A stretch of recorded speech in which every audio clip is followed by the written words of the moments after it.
नमस्कार दोस्तों,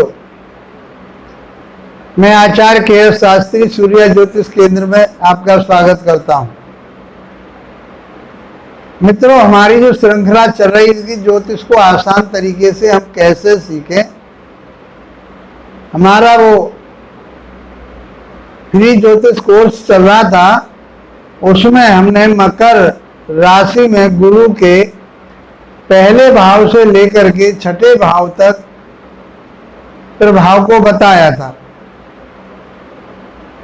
आज उसी श्रृंखला में मकर राशि में गुरु का जो गोचर है, किस प्रकार, गोचर नहीं, गुरु का जो प्रभाव है वो किस प्रकार से फलित होता है। तो आज हम चर्चा करेंगे 7वें भाव से लेकर के 12वें भाव तक। 7वें भाव से 12वें भाव तक, द्वादश भाव तक गुरु किस प्रकार का फल देता है आपकी पत्रिका में। उसी श्रृंखला में हम आपको ये बताना चाहेंगे कि सबसे पहले हम गुरु के नैसर्गिक स्वभाव को समझते हैं। किसी भी फलित को करने के लिए सबसे पहले ग्रह के नैसर्गिक स्वभाव को समझा जाता है कि ग्रह नैसर्गिक स्वभाव से कैसा है, वो शुभ है या अशुभ है। तो गुरु को निर्विवाद रूप से शुभ ग्रह माना जाता है, श्रेष्ठ ग्रह माना जाता है। फिर उस ग्रह के क्या कारकत्व होते हैं उनको समझा जाता है। वो कौन कौन से भाव का कारक होता है ये समझा जाता है। उसकी कहाँ कहाँ दृष्टियाँ जाती हैं ये समझा जाता है। और फलित कब प्रभावित होता है, जब उसकी दशा और अंतर्दशा आती है। इस प्रकार से हमने शुक्र का भी बताया, बुध का बताया और अन्य ग्रहों के बारे में चर्चा चल रही थी। आप देखोगे 234 हमारा जो अध्याय चल रहा है उस तक हमने दिया। आज अध्याय 235 में हम आपके लिए गुरु के प्रभाव को बताएंगे कि फलित करते समय ज्योतिष को समझने के लिए उन ग्रहों का कैसा प्रभाव रहता है। तो वो चर्चा हमारी चल रही है, उसी के लिए हमारी ये प्रयास है।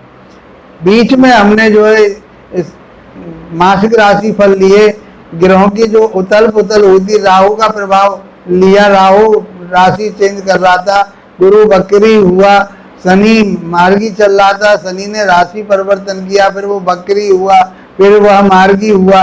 इस तरह से ग्रहों की बहुत उथल पुथल रही इस पीरियड में, इसलिए हम गोचर की तरफ चले गए थे। लेकिन बाकी हमारा जो सिस्टम चल रहा था ज्योतिष को आसान तरीके से कैसे सीखें, हम उसको श्रृंखला वाइज आपके लिए या अध्याय वाइज आपके लिए दे रहे थे। तो आज उसी श्रृंखला में 235 अध्याय पे आप देखोगे कि गुरु का प्रभाव जन्म पत्रिका में मकर राशि के माध्यम से कैसा होता है। तो इसमें हमने बताया आपको कि ग्रह कहाँ का स्वामी है। तो ग्रह आपके मकर राशि के हिसाब से 12वें भाव का और तीसरे भाव का स्वामी गुरु बनता है। 12वीं राशि बनती है उनकी, मीन राशि बैठती है तीसरे भाव में और धनु राशि बैठती है उनके 12वें भाव में। तो मकर राशि वाले जातकों के लिए गुरु ज्यादातर कारक ग्रह नहीं कहा गया, लेकिन वो नैसर्गिक रूप से शुभ ग्रह है। तात्कालिक स्थिति उसकी यह है कि मकर राशि में वह श्रेष्ठ नहीं कहा गया या कारक नहीं कहा गया। अब ये कारक किस चीज का है, तो ये विद्या का, ज्ञान का, विवेक का, संतान का, इन सारी चीजों का कारक है।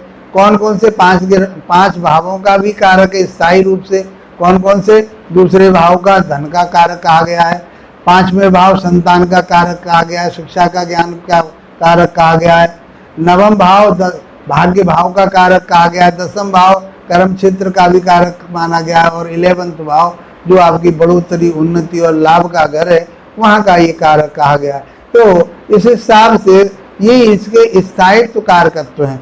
इन कारकत्वों को समझने का जो हिसाब है उस हिसाब से हम बता रहे हैं कि स्वामित्व कहाँ का है, इसके पास 12वें और तीसरे भाव का। तो ये सारी चीज़ों को देखने के बाद तब हम गुरु के फल के बारे में कहेंगे। अब गुरु आपके सप्तम भाव में बैठा हुआ है। मैंने पहले भाव से लेकर के छठे भाव तक, क्योंकि सीरीज बहुत बड़ी हो रही थी तो इसको 2 भागों में मैंने बांटा। तो गुरु का जो प्रभाव और गुरु का जो तो वो कहाँ बैठा हुआ है, अब मान लीजिए अब 7वें घर में बैठा हुआ है। आपकी जन्म पत्रिका को खोलिए और देखिए उसमें। मित्रों, पहली बार हमारे चैनल पर आए हैं आप, तो इसको सब्सक्राइब अवश्य कीजिए ताकि आप हमारे चैनल से जुड़ जाएंगे। और यदि आपको ये वीडियो हमारे अच्छे लगते हैं, ज्योतिष को फ्री तरह से सिखा रहा हूँ, फ्री ज्योतिष कोर्स है मेरा, ये चल रहा है, उसी में ये सारी श्रृंखला चल रही है। शुरू से आप देखेंगे, पहले वीडियो से लेकर के 100 वीडियो तक यदि आप देख लेते हैं, अच्छे ज्योतिषी बन जाएंगे और जो अब ये चर्चा चल रही है इनको आप समझ पाएंगे। तो मित्रों, 7वें भाव के बैठे हुए गुरु आपके लिए क्या प्रभाव देंगे और यहाँ से कहाँ कहाँ को देखेंगे वो, तो यहाँ बैठ करके वो आपके 11वें भाव को देखेंगे, आपके व्यक्तित्व को देखेंगे और धन भाव को देखेंगे, 3रे भाव को देखेंगे। तो मैं समझता हूँ कि इनका जो दृष्टि है वो बहुत अच्छी है और सौम्य ग्रह है। तो दाम्पत्य जीवन आपका बहुत बढ़िया रहेगा, पार्टनरशिप आपकी बढ़िया रहेगी और जो व्यापार कर रहे हैं, नौकरी कर रहे हैं, वो भी आपके बहुत अच्छे चलेंगे। यहाँ बैठा हुआ गुरु आपको मान सम्मान प्रतिष्ठा सब देगा, जीवन में बढ़ोतरी देगा, क्योंकि 11वें भाव पर 5वीं दृष्टि उनकी जा रही है और 3री दृष्टि जाती है उनकी अपने ही घर पर, मीन राशि पर 3रे भाव पर जाती है। ये मकर राशि वाले जातकों की बात हो रही है। तो इसी प्रकार से वो छोटे भाई बहनों के लिए भी सहायता करेंगे, छोटे भाई बहन इनके साथ अटैचमेंट बना करके रखेंगे और जो शौक मौज की चीज़ें, वो छोटी मोटी यात्राएं, ये सब चीज़ें आपके लिए गुरुदेव यहाँ से देंगे। यदि आप ज्योतिष का काम करते हैं, जो आपके हॉबी है वो भी आपकी यहाँ से पूरी होंगी। ज्योतिष का काम करते हैं, टीचिंग का काम करते हैं, किसी संस्था से जुड़े हुए हैं, ये सब आपके लिए गुरु यहाँ से बैठ करके देंगे।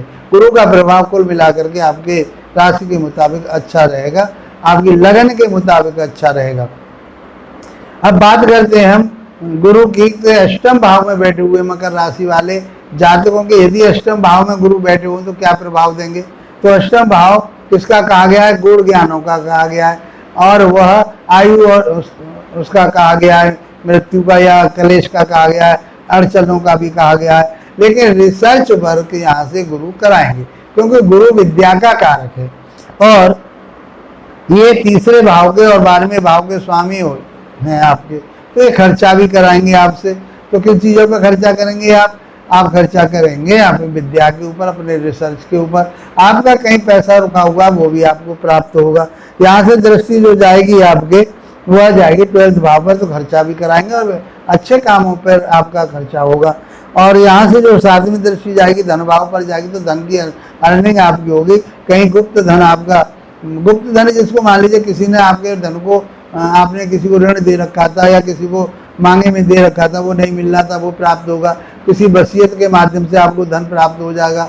आपको पारिवारिक दृष्टिकोण से, परिवार की मदद से भी आपको धन प्राप्त होगा और इकट्ठा भी आप कर पाएंगे। दृष्टि जाएगी 4थे भाव पर, तो भूमि भवन वाहन के ऊपर भी आपका खर्चा हो सकता है, या उसमें जो अड़चनें चल रही थी वो ये मान के चलिए गए, उन अड़चनों को गुरु यहाँ बैठ करके 8वें भाव में अच्छा फल देते हैं, उन अड़चनों को खत्म करते हैं। यदि मकर राशि वाले जातकों के लिए गुरु भाग्य भाव में बैठे हों तो क्या प्रभाव देंगे। तो भाग्य तो आपका जागृत और वहाँ के कारक भी कहे गए। तो ये यहाँ बैठ करके 9वें भाव में बैठ करके आपके भाग्य को जागृत करेंगे, आपका भाग्य आगे बढ़ेगा, पिता के साथ संबंध अच्छे रहेंगे, आप धर्म कर्मों पर चलने वाले होंगे, धार्मिक यात्राएं आप करोगे। ये सब चीजें आपके लिए गुरुदेव यहाँ से देने वाले हैं। छोटे भाई बहनों के साथ में भी आपका तालमेल रहेगा और आपकी संतान आपका साथ देगी, आपका शिक्षा ज्ञान विवेक अच्छा रहेगा, आपकी संतान का भी शिक्षा ज्ञान विवेक अच्छा रहेगा। यदि हम बात करें मकर राशि वाले जातकों के लिए कि गुरु आपके कौन से भाव में बैठे हुए हैं, तो बैठे हुए हैं आपके मान लीजिए 10वें भाव में। तो 10वें भाव में बैठ करके गुरु की दृष्टि जो जाएगी आपके 4थे भाव पर जाएगी, 2रे भाव पर जाएगी और 6ठे भाव पर जाएगी। तो अच्छी दृष्टि जाएगी और अच्छा ग्रह आपके क्यों सौम्य ग्रह है, तात्कालिक स्थिति उसकी अच्छी है, तो मैं समझता हूँ कि यहाँ बैठ करके गुरुदेव आपको भूमि भवन वाहन से जोड़ेंगे, आपको नौकरी करवाएंगे, आपको ज्ञान आपका बढ़वाएंगे, आप धार्मिक चीज़ों से वेद वेदांतों को पढ़ करके या उसका प्रसारण और विचार करके आप उससे धन भी कमा पाएंगे। तो गुरु का 10वें भाव में बैठना आपके लिए अच्छा कहा गया है, कोई बुरा प्रभाव नहीं देंगे। और धन भी आप यहाँ से कर्म से, आप अपने से, मेहनत से, आपके चाहे वो आप अध्यापक का काम कर रहे हैं, टीचिंग का काम कर रहे हैं, आप ज्योतिष का काम कर रहे हैं, आप फाइनेंस का काम कर रहे हैं, सलाहकारिता का काम कर रहे हैं, न्यायाधीश का काम कर रहे हैं, आप वकालत कर, मैं समझता हूँ गुरु से रिलेटेड जो भी आप काम कर रहे हैं वो आपके लिए अच्छे फल देने वाले, उससे धन कमा पाएंगे। यहाँ से चौथे भाव पर दृष्टि जाएगी तो माता का सुख आपको मिलेगा, पैतृक संपत्ति का प्रभाव आपके ऊपर रहेगा, भूमि भवन वाहन आप खरीद पाएंगे, शत्रुओं का भी दमन करवाएंगे, रोग ऋण से भी आपको छुटकारा मिलेगा।